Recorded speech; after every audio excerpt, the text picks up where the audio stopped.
Today I'm going to show you a prototype tool that we built that makes it dramatically easier for all kinds of people to take data and models and make predictions about things that really matter, like food or fire. Here's a fire model showing predictions for fire frequency across the United States for the next 20 years. In general, we know how to make those kinds of predictions. We need to take data and models and combine them together with Bayesian analysis to make predictions.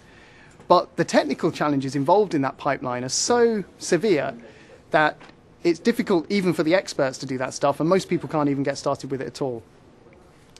So I'm just going to open our prototype. Everything runs in the browser. And what I'm going to do is use this application to build a model that predicts the yield of wheat as a function of the climate. So I'm going to import a file, and we see that it has latitude, longitude, and then the yield of wheat. We're going to make a chart so we can see how the yield of wheat varies across the world. And now I'm going to supplement that file with the climate information that we need. So I'm going to use our Fetch Climate service, which is baked into the application. And just that quickly, I could go and get the temperature. I didn't have to supply it myself. It was supplied by the tool. I can go and get precipitation as well. And immediately then we can have this table with the yield of wheat, the temperature, and the precip. We can go and make a chart, which shows how the yield of wheat depends on the temperature and precip. So the next step is to build a model of the relationship between the yield of wheat and the temperature and precip and fit that model. Now the model predicts the yield of wheat, and I'm going to add a dependency of the yield of wheat on air temperature. I'm going to also add a dependency on precipitation. And I've done everything I need now to go and fit that model to the data, which is what's happening here with a fully state-of-the-art Bayesian analysis, MCMC, parameter estimation as we call it.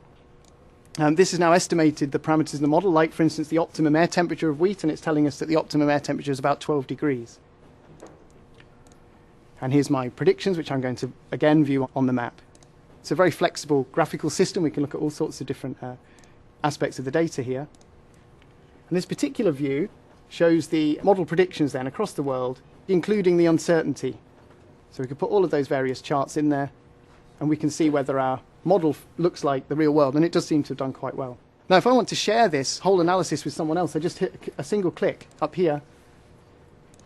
And I've just saved a file that I could share with you. You could open it and retrace everything I've done, modify anything, and extend off it to build ever more sophisticated models. So with just a few clicks of the mouse, we've been able to take that model and the accompanying parameters and make it available via the cloud in our Fetch Climate 2 service. You can see that here. We can go forward then and look at some projected possible wheat yields under a climate change scenario.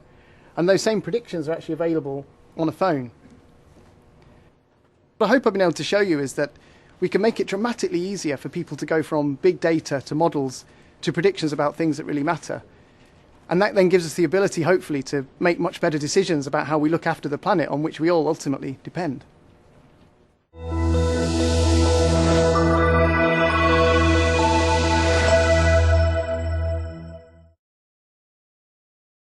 Each year, Microsoft Research hosts hundreds of influential speakers from around the world, including leading scientists, renowned experts in technology, book authors, and leading academics, and makes videos of these lectures freely available.